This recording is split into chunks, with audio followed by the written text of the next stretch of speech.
Whenever you're ready. Hey, welcome to CrossFit Fury. My name is Will Trujillo. I'm a recent Doctor of Physical Therapy graduate. As well, more importantly, I kind of want to talk about a process I'm going through right now as a recent Tommy John surgical candidate. I feel like it's important now that I've finally stepped in the shoes of a patient to really give back and kind of guideline how we can A, stay in shape, and B, progress while we're rehabbing whatever our pathology is. I feel like it's important that we stay active in our community and sport, whatever it is, because we stay mentally active, we stay physically active, and we really grow throughout our process and learn. And I know a lot of folks out there are injured and ailing and aching and kind of wondering, should I do nothing, should I do something?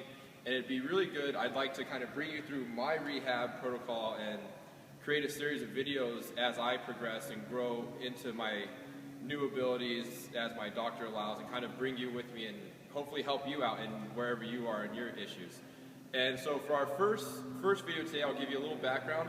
I'm a week and 2 days since my surgery. I'm waiting my 2-week follow-up. I'm currently allowed a very low range of motion. I'm working wrist range of motion and dealing with swelling. So that kind of brings me to our outline today of our first basic programs for someone who's newly injured in what we call a very acute or early stage, kind of what we want to go through. First thing we'd like to do is always respect the pathology of the surgical protocol. So for example, during my procedure, I had a new ligament built. I had some holes drilled in two of my arm bones, my humerus and my ulna. I really have to keep that very serious and at the forefront of my mind. I can't risk any impact.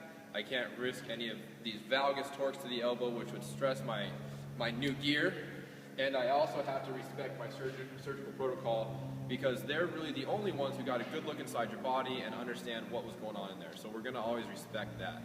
The second thing we're going to do is control inflammation and restore range of motion. We look at this, the best thing we can do for my joint right now is kind of encourage that lymphatic return and get everything out of there. We have our typical RICE protocol. I'm still a fan of icing, compression, elevation as allowed by your physician, because any tool we can utilize to get everything out of that joint and start returning range of motion is going to help us return to sport quicker as much as we can. The third thing we can do, this is where things really get interesting, is how do I avoid this? We look at how I got injured. I really want to correct the underlying kinetic chain abnormality. What I mean by that is whether I was hurt running, snatching, playing a sport, and especially in our sport of CrossFit, where we have a very predictable pattern of movements.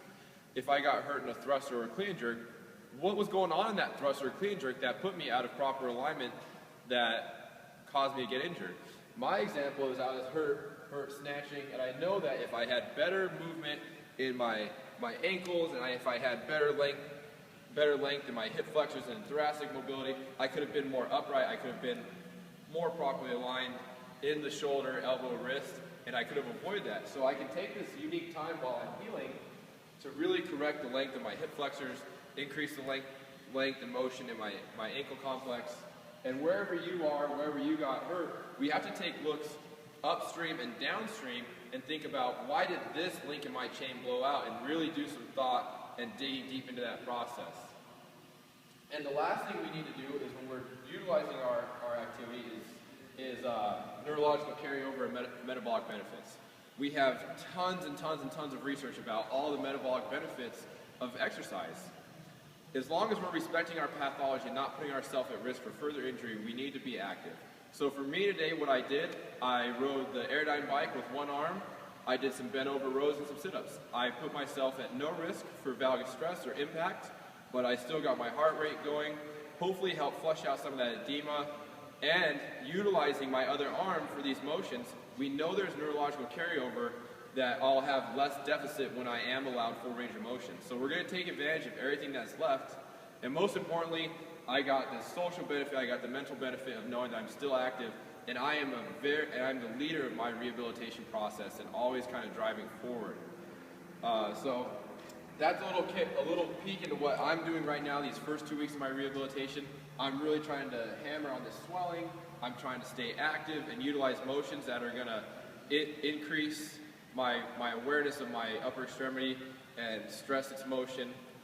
and I'm just going to progress forward from there. Hopefully I'll see you guys in about a week or so. I have a 2-week follow-up with my doctor.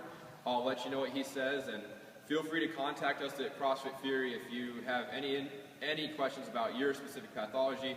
We'd love to meet with you and help you, guide you on your way, and get you back to doing what you love, just like my goal in the long run.